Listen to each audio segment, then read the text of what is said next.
देखिए, जैसे रामनाथ कोविंद जी हमारे आंदोलन का हिस्सा रहे, मैं साथियों को याद दिलाना चाहता हूं कि जब भारत की सुप्रीम कोर्ट ने आरक्षण विरोधी आदेश जारी किए थे, आरक्षण को खत्म कर दिया था 1997 में, तो उस समय रामनाथ कोविंद जी इस महासंघ के संरक्षक हुआ करते थे और उस समय के राष्ट्रपति के नारायण जी के साथ और तत्कालीन जो प्रधानमंत्री थे अटल बिहारी वाजपेयी साहब के साथ में जो वार्ताएं होती थी, उसमें हमारे महासंघ के साथ में संरक्षक के रूप में रामनाथ कोविंद जी बात को बड़ी मजबूती से समाज की बात को रखते थे।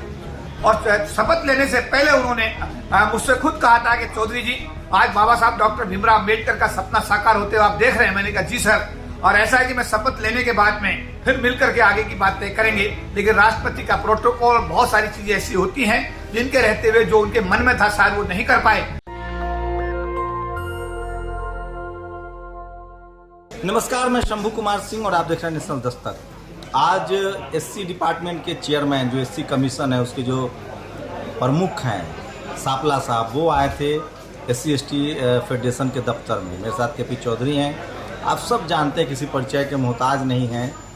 इस देश में सबसे बड़े एससी एसटी का जो संगठन है, सरकारी अधिकारियों कर्मचारियों का, उसके जनरल सेक्रेटरी हैं। LIC के तो हैं ही, उसके बाद तमाम जो संगठन है, रेलवे हो, बैंक हो, तमाम सरकारी जो उपक्रम है, उसके जो संगठन बने हुए SC ST के, उसके को इन्होंने एक संगठन बना रखा है। इसमें हजारों कर्मचारी हैं। आज सापला साहब आए थे। देश भर में कास्ट एट्रोसिटी भी बढ़ रही है, आरक्षण का भी मुद्दा है। खुद विजय सापला आए थे दफ्तर। क्या बातचीत हुई सर, क्या एजेंडा रखा है आप लोगों ने? देखिए, आज का जो कार्यक्रम था उसमें सभी सामाजिक कार्यकर्ताओं को बुलाया गया था और उसमें भारत के महामहिम राष्ट्रपति माननीय रामनाथ कोविंद जी जो सेवानिवृत्त होने जा रहे हैं, उनके सम्मान में एक समारोह का आयोजन किया जा रहा है। 29 जुलाई 2022 को जो हमारा विज्ञान भवन है, उसमें प्रातः 10 बजे हम लोग सब लोग इकट्ठा हो रहे हैं। सभी सोशल एक्टिविस्ट को बुलाया गया है। इनविटेशन कार्ड है सभी लोगों को दिए जा रहे हैं। तो आज की जो मीटिंग थी डेडिकेट की गई है रामनाथ कोविंद जी को, और उनके सम्मान में जो ये आशीर्वाद समारोह 29 जुलाई 2022 को प्रातः 10 बजे विज्ञान भवन में आयोजित हो रहा है, उसकी तैयारी के विषय में आज बातचीत हुई। आज के मीटिंग में सभी भागों के राष्ट्रीय अध्यक्ष, राष्ट्रीय महासचिवों ने शिरकत की। हर पदाधिकारी का अपना संबोधन हुआ। सभी लोगों ने कहा कि हम बढ़ चढ़कर इसमें हिस्सा लेंगे और सब लोगों को एंट्री कार्ड जो है आज दिए गए हैं। जिन लोगों को नहीं दिए गए हैं वो यहाँ हमारे मुख्यालय से वो प्राप्त कर सकते हैं सभी साथी। और हम सब की आज एक सामूहिक जो है हम सब लोगों ने कि हम लोग सब मिलकर के अपने अपने संगठनों को और मजबूत करेंगे, महासंघ को और मजबूत करेंगे, और महासंघ की मदद से जो समाज की समस्याएं आए दिन बढ़ती जा रही हैं, उन सब को उनका निराकरण करने का सरकार के साथ बात करके, जरूरी बात आंदोलन के माध्यम से भी उस सभी चीजों को जो समाज के सम्मुख समस्या खड़ी है उनका समाधान करने की हर संभव कोशिश की जाएगी। क्या लग रहा है सर, राष्ट्रपति अब जा रहे हैं, फिर ट्राइबल एक राष्ट्रपति आ रही हैं, समाज के जो समस्या है वो भी बढ़ रही हैं। आज सापला साहब भी आए थे। अंबार लगा हुआ है SC कमीशन में अत्याचारों का। राजनीतिक से अलग एक सामाजिक एकजुटता बनती हुई दिख रही है SC ST OBC माइनॉरिटी में।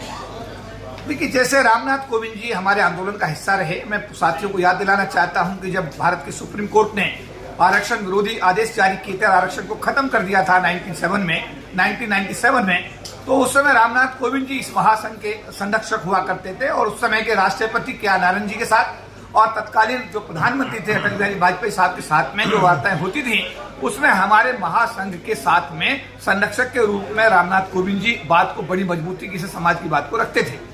और आज वो हमारे लिए बड़े गौरव की बात रही कि एक समय नीलम संजीवा रेड्डी भारत के राष्ट्रपति थे। हमारे करीब 100-125 सांसद जब उनसे मिलने गए तो उन्होंने, राष्ट्रपति जी ने हमारे सांसदों से मिलने से मना कर दिया।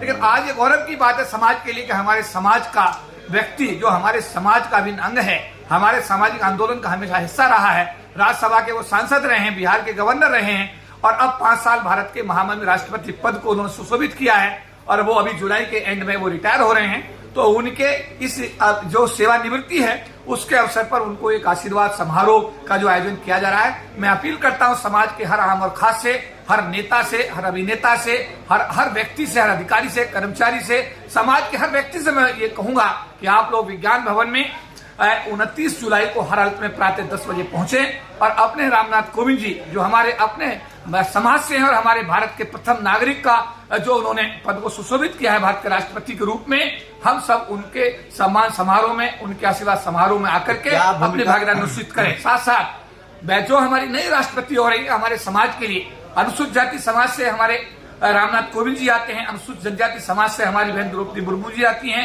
वो पिछले दिनों अभी झारखंड की वो गवर्नर भी रही हैं, और जैसे पहले हमारे रामनाथ कोविंद जी बिहार के गवर्नर थे, हमारे जो द्रौपदी मुर्मू जी हैं वो भी झारखंड की गवर्नर रही हैं 5 साल, और उसका कार्यकाल पूरा होने के बाद में भारत की सरकार ने जो उनको राष्ट्रपति पद के लिए कैंडिडेट बनाया है, और हमारे सबकी सद्भावना है, शुभकामना है कि वो निश्चित रूप से जीतेंगी और भारत के राष्ट्रपति पद को सुशोभित करेंगी। तो मैं ये कहना चाहूंगा कि ये हमारे समाज के, अनुसूचित जाति समाज के लिए, जनजाति समाज के लिए ये गौरव के पल हैं, और निश्चित रूप से हम सब लोगों को इन गौरवान्वित पलों को महसूस भी करना चाहिए और इसमें खुशी भी जाहिर करनी चाहिए। तो क्या रामनाथ कोविंद साहब का जब कार्यकाल खत्म हो जा रहा है तो एक बार फिर से वो आपके संरक्षक की भूमिका में होंगे? निश्चित रूप से रामनाथ कोविंद जी ने जब राष्ट्रपति का पद उन्होंने, जब उनको जो चुने गए थे और शपथ लेने से पहले उन्होंने मुझसे खुद कहा था कि चौधरी जी आज बाबा साहब डॉक्टर भीमराव अम्बेडकर का सपना साकार होते हुए आप देख रहे हैं। मैंने कहा जी सर, और ऐसा है कि मैं शपथ लेने के बाद में फिर मिलकर के आगे की बात तय करेंगे, लेकिन राष्ट्रपति का प्रोटोकॉल, बहुत सारी चीजें ऐसी होती हैं जिनके रहते हुए जो उनके मन में था शायद वो नहीं कर पाए, लेकिन अब वो सेवानिवृत्ति के बाद बिल्कुल मुक्त हो जाएंगे। 12 जनपद सरकारी आवास जो माननीय स्वर्गीय रामविलास पासवान जी का बड़े लंबे समय तक आवास रहा है, वो आवास सरकार ने उनके लिए तैयार कराया जा रहा है सरकार के द्वारा, और वहां बैठ कर 12 जनपद में रहेंगे जी, 12 जनपद में वो अब रहेंगे, और 12 जनपद में बैठ करके उनके सानिध्य में, उनके मार्गदर्शन में हम लोग जिस तरीके 97, 98, 99, 2000 का आंदोलन हमने आरक्षण को बचाने के लिए चलाया था, मेरा अपना ये मानना है कि उनका आशीर्वाद पुनः हमारे संगठन को, समाज को मिलेगा। आप इतने बड़े संगठन के नेता हैं, खासकर सरकारी कर्मचारी अधिकारी के पूरे कार्यकाल को कैसे विश्लेषण करेंगे जो उनका 5 साल का कार्यकाल रहा है? देखिए, मैं रामनाथ कोविंद जी को व्यक्तिगत रूप से जानता हूं, क्योंकि मैं उनके साथ एक कार्यकर्ता के रूप में, महासंघ के राष्ट्रीय प्रधान महासचिव के रूप में उनके संरक्षण में मैंने कार्य किया है। जितनी मजबूती के साथ उन्होंने भारत के तत्कालीन राष्ट्रपति के नारायण के साथ में बात करते थे, जितनी मजबूती के साथ तत्कालीन प्रधानमंत्री स्वर्गीय अटल बिहारी वाजपेयी साहब के साथ वो बात करते थे, वो इस बात के लिए बिल्कुल उनका जो व्यक्तित्व है वो समाज के प्रति 100% समर्पित व्यक्तित्व के स्वामी है।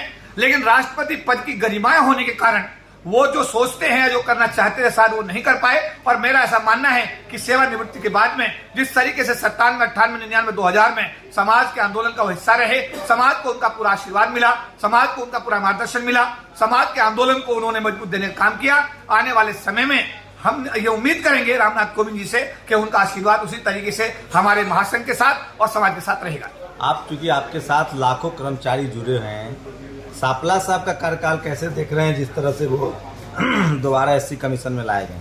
देखिए, सापला जी को मैं 25 साल से जानता हूं, मेरे उनके संबंध बहुत पुराने हैं। जब वो एससी मोर्चे के राष्ट्रीय उपाध्यक्ष हुआ करते थे और हमारे विजय सोनकर शास्त्री जी राष्ट्रीय आयोग अनुसूचित जनजाति के चेयरमैन थे, तब से हम लोग एक दूसरे के साथ में हमारा जुड़ाव है। और निश्चित रूप से पिछले दिनों जब होशियारपुर के वो 2014 के में लोकसभा चुनाव में सांसद बने और 2014 से 19 में जो सामाजिक न्याय अधिकारिता राज्य मंत्री रहे मोदी सरकार में, उस दौरान भी उन्होंने समाज के हर व्यक्ति से उन्होंने मुलाकात की, हर समाज के व्यक्ति को उन्होंने सुना, समझा और उसकी मदद करने की कोशिश की। लेकिन मैं ये कहना चाहता हूं कि बहुत सारी चीजें, मंत्री होने के बावजूद भी, राष्ट्रपति होने के बावजूद भी, IAS बनने के बाद भी बहुत सारी चीजें समाज उम्मीद करता है, तो कई चीजों पर हम लोग ज्यादा उम्मीद करते हैं, लेकिन हमारी उम्मीदों पर जो लोग सरकार में होते हैं वो हमारी उम्मीदों पर खरा नहीं उतरते। उस समय कई बार हम उनकी मजबूरी को भी हमें समझने की आवश्यकता कई बार होनी चाहिए। तो मैं ये कहूंगा कि विजय सापला जी आयोग के चेयरमैन हैं, हमारे अनुसूचित जाति समाज के प्रथम नागरिक हैं, और वो मतलब पूरे समाज का इस समय सबसे बड़ी जिम्मेदारी वो होल्ड किए हुए हैं, और रात के 11 बजे तक वो काम करते हैं। लेकिन इतना एरियर है, इतना काम है, इतनी जिम्मेदारियां उनके ऊपर हैं कि समाज के हर व्यक्ति को जो न्याय देने की जिम्मेदारी उनके ऊपर है, उसमें और ज्यादा काम करने की जरूरत है। और आज मैं बताना चाहता हूं समाज के लोगों को, उन्होंने महासंघ के लोगों से अपील की है, समाज के लोगों से अपील की है कि वो समाज उनको अपना आशीर्वाद दे, महासंघ उनको, सरकारी अधिकारी कर्मचारी और संगठन को पूरा सहयोग दे। और हमने विश्वास उनको दिया है कि हम हर प्रकार का सहयोग अपने आयोग के साथ में विजय सापला साहब के साथ रखेंगे और आने वाले 3 साल में मिलकर काम करेंगे, जिससे समाज के अंतिम व्यक्ति को न्याय मिल सके।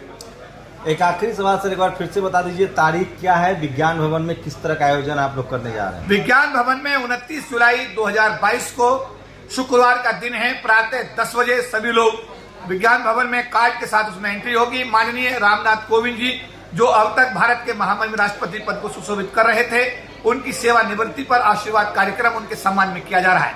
समाज के सभी बुद्धिजीवियों को, सभी साथियों को, आम और खास को उसमें आमंत्रित किया गया है।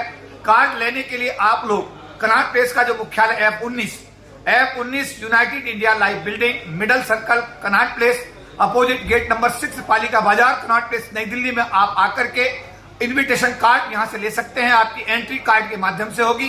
कार्ड लेकर के 10 बजे से पहले आप सब लोग अपना स्थान ग्रहण कर लें, जिससे कि किसी प्रकार की व्यवस्था में कोई खराबी ना हो और अपने प्रिय भारत के महामहिम राष्ट्रपति जी को अपना सम्मान जो है, आप सब लोग अपना सम्मान उनको अपना समर्पित करें।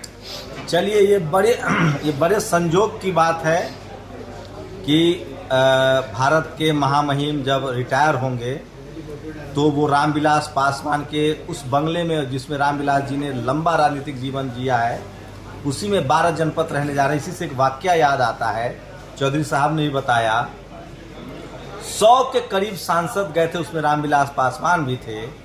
और जब संजीवा रेड्डी उनसे नहीं मिले तो उन्होंने उसी समय प्रतिज्ञा ली थी कि जब तक राष्ट्रपति भवन में कोई हमारे समाज का शेड्यूल कास्ट, दलित, आदिवासी नहीं आएगा, तब तक मैं राष्ट्रपति भवन नहीं जाऊंगा।